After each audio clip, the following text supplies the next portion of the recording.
Hey guys, we're back live at the PlayStation booth at E3, day 3.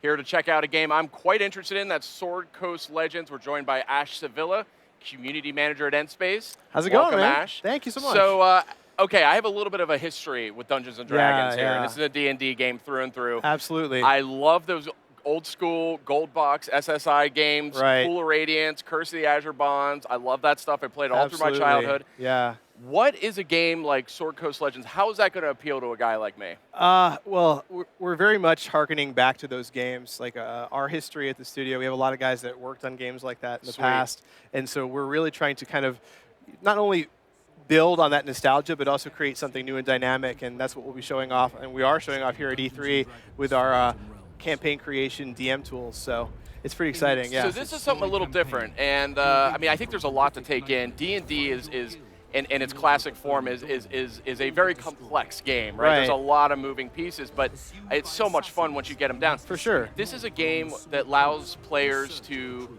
one player to serve as the dungeon master, other players sort of are out to sort of overcome those challenges. So talk a little bit about how that works. Yeah, like so like you said, I've been playing D&D on and off since I was a kid, so I was like 7 years old. Got my first monster manual. Oh, those are the bad I know, right? I kind of learned how to read and learned about all the monsters from the monster manual. And so I always got stuck being the DM. And I say stuck, I mean, it was incredibly fun. Yeah. But like you said, there's quite a learning curve, right? There's so many rules, different editions come out.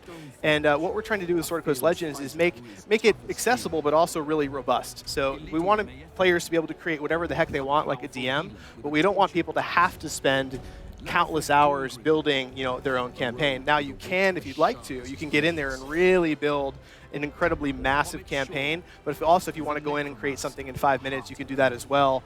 And players can play for hours just on your 5 minutes of preparation. So yeah, so the tools are awesome. That's great. So give me an example, like a basic example of how a bunch of players over PSN might interact with the game with a DM, a dungeon master. Right. So what the DM will do is he'll basically create the adventure from scratch. So you can create quest NPCs, you can create the locations, you can create all the decorations inside the locations. If you want to set up a cabin and have all sorts of riddles and clues inside that the players have to solve, the Dungeon Master can do that, right? And then the Dungeon Master actually interacts with the players in real time. So up to 4 other players can hop into his session, and the players can actually go through that DM's custom-created adventure and basically have fun. So yeah, the players create their characters, they take them on various adventures, and the Dungeon Master just sits back and actually actively participates by controlling monsters, controlling environments, setting traps. He can actually jump into the various monsters, which is the coolest thing. Yeah. For me as a fan and somebody who used to be a DM,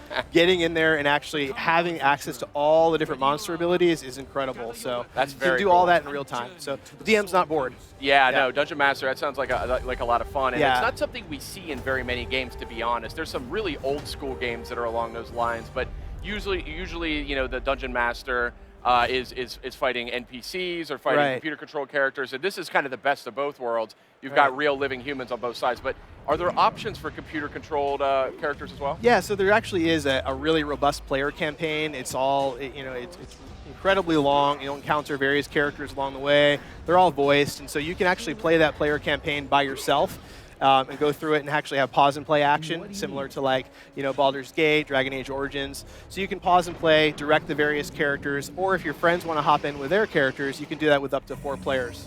So in the regular campaign, which is very pretty cool. Yeah. Very cool. So I'm just checking out this footage actually for the first time here. I know you guys have had a lot to show here at E3. Yeah. But I could see where there's some gamers that might not be as familiar with D&D. They might look at this and go, oh, it kind of looks a little bit like a Diablo or something along those lines. But it's actually quite different. I mean, I think it seems like it's got some of the accessibility maybe of a game like that, but this is a very different game style, so talk a little bit about that. Yeah, so in order to be successful in Sword Coast Legends, you do have to think and play tactically. Not to say that you don't have to think and play tactically in Diablo, but you have to work together. For instance, we have a lot of the core D&D character classes, so the rogue has to be the one who's in the front looking for traps and disarming them. If you don't have a rogue in your party, you might get in a lot of trouble. So you actually have to talk using voice over IP, talk it out, figure out what you want to do, think tactically, and work together. That being said, it is pretty action-packed. You do have access to a wide variety of different abilities from Dungeons & Dragons, so you can really build the character you want to build,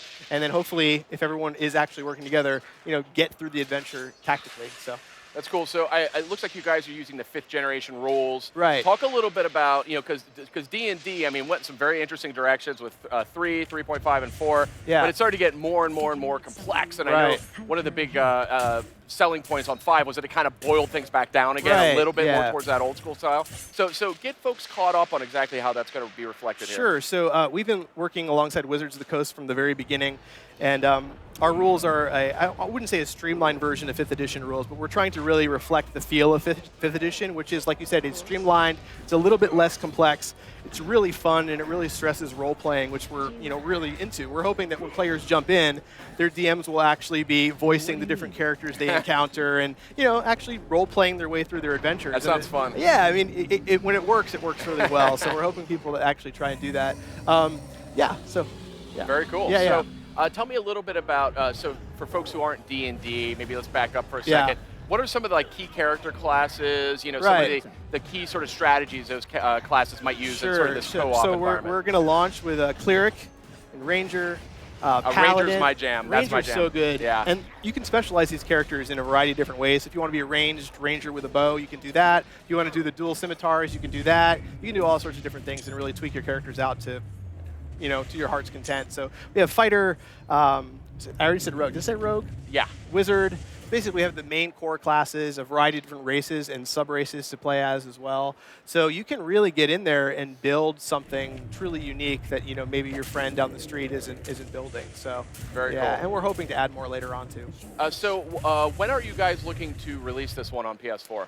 We're hoping by the end of 2015. That's the goal. Fingers not crossed. Bad. Yeah. Are you guys Q4. experimenting at all with the DualShock 4s? Obviously, you got a couple of interesting functions, whether it's the touchpad, whether it's the motion controls. Are you looking at what I love with the DualShock 4 is the microphone or the speaker. I love the speaker, so I'm hoping that we do implement something with the speaker. We don't have anything quite yet, but we're gonna really try and add something pretty soon and I'm hoping it's that speaker because it could be cool to have the different monster sounds come out of there. I think. Hey, that could be really cool. Actually, absolutely. Yeah. So, what's your favorite? Just for as a final question here, is you're close to the game. What's your personal favorite detail about this game that other people might not notice? I already mentioned it briefly earlier, but for me as a dungeon master, being able to actually control monsters on the fly and gain access to their ability sets is just phenomenal. Because some of these monsters have ridiculous abilities. So you look, if you guys are looking at the screen now, you see that all the characters have different skills on their skill bar. All of our monsters in our game have different skills on their skill bar, so the dungeon master has access to literally hundreds of different abilities, and so it becomes a tactical experience for the DM as well to get in there and actually learn how to play those different monsters. So, and it's really interesting to see all the different nuances you can come up with as a dungeon master to get in there and really either torment the players or give them a good experience, just like a real tabletop DM. Ash, I will be playing your game. Absolutely. There is no doubt. There is no doubt I will play your game. Thank you very much for joining us here. Absolutely. It's been fun. Thank you so much. All right. Have a good E3. PlayStation